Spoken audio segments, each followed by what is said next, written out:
Hello everyone, welcome back to hobbies of Shubha channel. ಇವತ್ತಿನ ವಿಡಿಯೋದಲ್ಲಿ ರವಾ ಕೇಸರಿಬಾತ್ ರೆಸಿಪಿನ ಶೇರ್ ಮಾಡ್ತಾ ಇದ್ದೀನಿ. ದಿನವೆಲ್ಲ ಇಟ್ರು ಕೂಡ ಇಷ್ಟೇ ಸಾಫ್ಟ್ ಆಗಿರುತ್ತೆ. ನಾನು ಮಾಡ್ತಾ ಇದ್ದೀನಲ್ಲ, ಈ ಒಂದು ಮೆಥಡ್ ಅಲ್ಲಿ ಮಾಡಿದ್ರೆ ನೀವು ಒಂದು ದಿನ ಇಟ್ರು ಕೂಡ ಕೇಸರಿಬಾತು ಬಾಯಿನಲ್ಲಿಟ್ರೆ ಹಾಗೆ ಕರಗುತ್ತೆ, ಅಷ್ಟು ಚೆನ್ನಾಗಿರುತ್ತೆ. ಖಂಡಿತ ಈ ವಿಧಾನದಲ್ಲಿ ಟ್ರೈ ಮಾಡಿ. ನಮ್ಮ ಈ ಒಂದು ಚಾನಲ್ಗೆ ಹೊಸಬ್ರಾಗಿ ನೋಡ್ತಾ ಇದ್ರೆ ಪ್ಲೀಸ್ ಸಬ್ಸ್ಕ್ರೈಬ್ ಮಾಡ್ಕೊಳ್ಳಿ. ಹಾಗೆ ವಿಡಿಯೋ ಇಷ್ಟ ಆದ್ರೆ ಪ್ಲೀಸ್ ಒಂದು ಲೈಕ್ ಮಾಡಿ. ಬನ್ನಿ ಇವಾಗ ಮಾಡೋದು ಹೇಗೆ ಅಂತ ನೋಡೋಣ.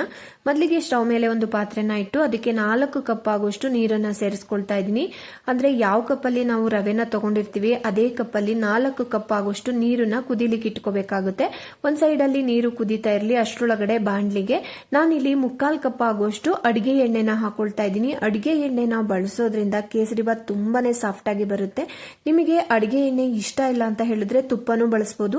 ನೀವು ಯಾವ ಕಪ್ಪಲ್ಲಿ ರವೆನ ತಗೊಂಡಿರ್ತೀರಾ ಅದೇ ಕಪ್ಪಲ್ಲಿ 1 ಕಪ್ ಆಗುವಷ್ಟು ತುಪ್ಪನ ಹಾಕೊಂಡ್ರೆ ತುಂಬಾನೇ ಚೆನ್ನಾಗಿ ಬರುತ್ತೆ ಕೇಸರಿಬಾತು. ನೋಡಿ, ಇವಾಗ ನಾನಿಲ್ಲಿ 3/4 ಕಪ್ ಆಗುವಷ್ಟು ಅಡಿಗೆ ಎಣ್ಣೆ ಹಾಗೆಯೇ 1 ಟೀ ಸ್ಪೂನ್ ಆಗುವಷ್ಟು ತುಪ್ಪ ಇದೆರಡನ್ನೂ ಕೂಡ ಹಾಕಿ ಸ್ವಲ್ಪ ಅದು ಬಿಸಿ ಆದ್ಮೇಲೆ ಸ್ವಲ್ಪ ಗೋಡಂಬಿನ ಹಾಕೊಂಡು ಫ್ರೈ ಮಾಡಿಕೊಂಡು, ಗೋಡಂಬಿ ಎಲ್ಲ ಸ್ವಲ್ಪ ಒಂದು 3/4% ಆಗುವಷ್ಟು ಫ್ರೈ ಆದ್ಮೇಲೆ ಅದಕ್ಕೆ ದ್ರಾಕ್ಷಿನ ಹಾಕೊಂಡು ಫ್ರೈ ಮಾಡಿ ನಾನಿಲ್ಲಿ ಒಂದು ಪ್ಲೇಟ್ಗೆ ತೆಗೆದಿಟ್ಕೊಳ್ತಾ ಇದ್ದೀನಿ.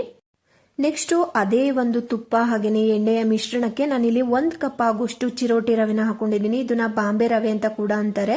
ಇದನ್ನ ಮೀಡಿಯಂ ಫ್ಲೇಮ್ ಅಲ್ಲಿ ಇಟ್ಕೊಂಡು 1-2 ನಿಮಿಷ ನಾವು ಹುರ್ಕೋಬೇಕಾಗುತ್ತೆ. ನೋಡಿ, ರವೆ ಎಲ್ಲ ದಪ್ಪ ಆಗುತ್ತೆ, ಹಾಗೆಯೇ ಘಮ ಕೂಡ ಬರ್ತಾ ಇರುತ್ತೆ. ಅಲ್ಲಿವರೆಗೂ ಹುರ್ಕೊಂಡು ಮೊದಲೇ ಕಾಯಿಸಿಟ್ಕೊಂಡಿದೀವಲ್ಲ ಆ ನೀರನ್ನ ಹಾಕೋಬೇಕಾಗುತ್ತೆ. ನೀರನ್ನ ಹಾಕೊಳ್ಳುವಾಗ ಸ್ಟವ್ ನ ಪೂರ್ತಿಯಾಗಿ ಆಫ್ ಮಾಡಿ ಸೇರಿಸ್ಕೊಳ್ಳಿ, ಇಲ್ಲಾಂದ್ರೆ ಗಂಟುಗಳಾಗ್ಬಿಡುತ್ತೆ. ನೋಡಿ, ಇವಾಗ ಸ್ಟವ್ ನ ಆಫ್ ಮಾಡಿ ನೀರನ್ನ ಸೇರಿಸ್ಕೊಂಡು ಇವಾಗ ಮತ್ತೆ ನಾನಿಲ್ಲಿ ಸ್ಟವ್ ನ ಆನ್ ಮಾಡಿಕೊಂಡು ನಾನು ಇದನ್ನ ತಿರುಗಿಸ್ಕೊಳ್ತಾ ಇದ್ದೀನಿ. ಎಲ್ಲಿವರೆಗೆ ತಿರುಗಿಸ್ಕೋಬೇಕು ಅಂತ ಹೇಳಿದ್ರೆ, ನೋಡಿ, ರವೆ ಎಲ್ಲ ಬೇಯ್ತಾ ಬೇಯ್ತಾ ಈ ತರ ಗಟ್ಟಿ ಆಗುತ್ತೆ, ಅಲ್ಲಿವರೆಗೂ ಕೂಡ ನಾವು ಇದನ್ನ ಬೇಯಿಸ್ಕೊಂಡು ನೆಕ್ಸ್ಟ್ ಇದಕ್ಕೆ ನಾನಿಲ್ಲಿ ಸ್ವಲ್ಪ ಲವಂಗ ಹಾಗೇನೆ 1-2-3 ಲವಂಗ ಹಾಗೇನೆ 1-2-3 ಏಲಕ್ಕಿ, ಜಜ್ಜಿರೋಂತ ಏಲಕ್ಕಿ ಇದಿಷ್ಟನ್ನು ಕೂಡ ಹಾಕೊಂಡಿದ್ದೀನಿ. ಅದ್ರ ಜೊತೆಗೆ ಸ್ವಲ್ಪ ಕೇಸರಿ ಕಲರ್ ನ ನಾನಿಲ್ಲಿ ಹಾಕೊಳ್ತಾ ಇದ್ದೀನಿ. ನಿಮ್ಮ ಹತ್ರ ಕೇಸರಿ ದಳ ಇತ್ತು ಅಂದ್ರೆ ನೀರಿನಲ್ಲಿ ನೆನೆಸಿ ಕೂಡ ಸೇರಿಸ್ಕೋಬಹುದು. ನೋಡಿ, ಅದಷ್ಟನ್ನು ಕೂಡ ಹಾಕಿದಾದ್ಮೇಲೆ ಒಂದ್ಸಲ ಚೆನ್ನಾಗಿ ಮಿಕ್ಸ್ ಮಾಡ್ಕೊಳ್ಳಿ. ಈ ತರ ಗಟ್ಟಿ ಆಗ್ತಾ ಬರುತ್ತೆ ರವೆ. ಈ ತರ ಚೆನ್ನಾಗಿ ಗಟ್ಟಿ ಆದ್ಮೇಲೆ ಇದಕ್ಕೆ ನಾವು ಸಕ್ಕರೆನ ಸೇರಿಸ್ಕೋಬೇಕಾಗುತ್ತೆ. ತೆಳುವಾಗಿದ್ದಾಗ್ಲೇನೆ ಸಕ್ಕರೆನ ಸೇರಿಸ್ಕೋಬೇಡಿ. ಈ ತರ ರವೆ ಎಲ್ಲ ಗಟ್ಟಿ ಆದ್ಮೇಲೆ 1 ಕಪ್ ಆಗುವಷ್ಟು ನಾನಿಲ್ಲಿ ಸಕ್ಕರೆನ ಸೇರಿಸ್ಕೊಂಡಿದ್ದೀನಿ. ಸಕ್ಕರೆನ ಹಾಕಿದ್ಮೇಲೆ ಪುನಃ ಅಗೇನ್ ಅದು ತೆಳುವಾಗುತ್ತೆ. ಈ ತರ ತೆಳುವಾದಾಗ ನಾವು ಇದೇ ತರ ತಿರುಗಿಸ್ಕೊಳ್ತಾ ಇರ್ಬೇಕಾಗುತ್ತೆ. ಅವಾಗ ಈ ತರ ಗಟ್ಟಿ ಆಗ್ತಾ ಬರುತ್ತೆ ರವೆ. ನೋಡಿ, ಈ ತರ ಗಟ್ಟಿ ಆಗ್ತಾ ಬಂದಾಗ ಇದಕ್ಕೆ ಕೊನೆಯಲ್ಲಿ 1 ಸ್ಪೂನ್ ಆಗುವಷ್ಟು ತುಪ್ಪನ ಹಾಕೊಂಡಿದ್ದೀನಿ. ತುಪ್ಪನ ಹಾಕಿದ್ಮೇಲೆ ಯಾವುದೇ ಕಾರಣಕ್ಕೂ ಮಿಕ್ಸ್ ಮಾಡ್ಲಿಕ್ಕೆ ಹೋಗ್ಬೇಡಿ. ಜಸ್ಟ್ ಈ ತರ ಸ್ಪ್ರೆಡ್ ಮಾಡ್ಕೊಂಡ್ರೆ ಸಾಕಾಗುತ್ತೆ. ನೋಡಿ, ಈ ತರ ಸ್ಪ್ರೆಡ್ ಮಾಡಿದ್ದೆಲ್ಲ ಆದ್ಮೇಲೆ ಇದಕ್ಕೆ ಮೊದಲೇ ದ್ರಾಕ್ಷಿ ಗೋಡಂಬಿನ ಹುರಿದಿಟ್ಟಿದೀವಲ್ಲ ಅದನ್ನು ಕೂಡ ಸೇರಿಸ್ಬಿಟ್ಟು ಒಂದು ಲಿಡ್ ಅಥವಾ ಒಂದು ತಟ್ಟೆನ ಮುಚ್ಚಿ ಇದನ್ನ ಸಿಮ್ ಅಲ್ಲಿ 2 ಸೆಕೆಂಡ್ ನಾವು ಇದನ್ನ ಬೇಯಿಸ್ಕೋಬೇಕಾಗುತ್ತೆ.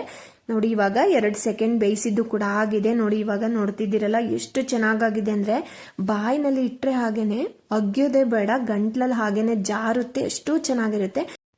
ಕೇಸರಿ ಬಾತನ್ನ ಮಾಡಿದ ತಕ್ಷಣನೇ ತಿನ್ನಕ್ಕಾಗಲ್ಲ. ಸ್ವಲ್ಪ ಹೊತ್ತು ಬಿಟ್ಟು ಅಥವಾ ಮನೆಗೆ ಗೆಸ್ಟ್ ಗಳು ಬರ್ತಾರೆ ಅಂತ ಹೇಳಿದ್ರೆ ಸ್ವಲ್ಪ ಹೊತ್ತು ನಾವು ವೆಯ್ಟ್ ಮಾಡಿ ನಾವು ಅದನ್ನ ಸರ್ವ್ ಮಾಡಬೇಕಾಗುತ್ತೆ. ಅಂತ ಟೈಮಲ್ಲಿ ಯಾವಾಗ್ಲೂ ಕೂಡ ಅದು ಸಾಫ್ಟ್ ಆಗೇ ಇರಬೇಕು ಅಂತ ಹೇಳಿದ್ರೆ ಈ ಒಂದು ಮೆಥಡ್ ಅಲ್ಲಿ ಖಂಡಿತ ಟ್ರೈ ಮಾಡಿ, ತುಂಬಾನೇ ಚೆನ್ನಾಗಿರುತ್ತೆ.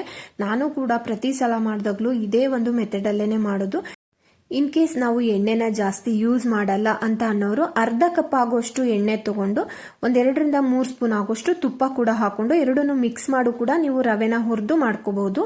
ತುಂಬಾನೇ ಚೆನ್ನಾಗಿರುತ್ತೆ. ನೋಡಿ, ಸ್ವಲ್ಪ ಹೊತ್ತು ಬಿಟ್ಟಾದ್ಮೇಲೆ ಯಾವ ತರ ಇದೆ ಕೇಸರಿಬಾತ್ ಅಂತ ನಾನು ಇಲ್ಲಿ ತೋರಿಸ್ತಾ ಇದ್ದೀನಿ. ನೋಡಿ, ಇದು ಅರ್ಧ ಗಂಟೆ ಬಿಟ್ಟಾದ್ಮೇಲೂ ಕೂಡ ಈ ಒಂದು ಹದದಲ್ಲೇ ಇದೆ. ಇದು ದಿನವಿಡೀ ಇಟ್ರು ಕೂಡ ಇಷ್ಟೇ ಸಾಫ್ಟ್ ಆಗಿರುತ್ತೆ. ಬಾಯಿನಲ್ಲಿ ಇಟ್ಟರೆ ಹಾಗೇನೆ ಕರಗುತ್ತೆ, ಅಷ್ಟು ರುಚಿಯಾಗಿರುತ್ತೆ.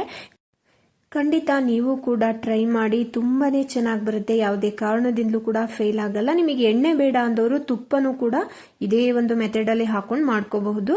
ಇವತ್ತಿನ ಈ ಒಂದು ಸಿಂಪಲ್ ಆಗಿ ಮಾಡಿರ್ತಕ್ಕಂಥ ಕೇಸರಿಬಾತ್ ರೆಸಿಪಿ ಇಷ್ಟ ಆಗಿದ್ರೆ ಪ್ಲೀಸ್ ಒಂದು ಲೈಕ್ ಮಾಡಿ. ಹಾಗೇನೆ ಚಾನಲ್ಗೆ ಹೊಸಬ್ರಾಗಿ ನೋಡ್ತಾ ಇದ್ರೆ ಪ್ಲೀಸ್ ಸಬ್ಸ್ಕ್ರೈಬ್ ಮಾಡಿಕೊಂಡು ನಮಗೆ ಸಪೋರ್ಟ್ ಮಾಡಿ. ಈ ಒಂದು ವಿಡಿಯೋನ ಹೆಚ್ಚಾಗಿ ನಿಮ್ಮ ಫ್ರೆಂಡ್ಸು ಹಾಗೇನೆ ರಿಲೇಟಿವ್ಸ್ಗೂ ಕೂಡ ಶೇರ್ ಮಾಡಿ ನಮಗೆ ಸಪೋರ್ಟ್ ಮಾಡಿ. Thank you so much for watching.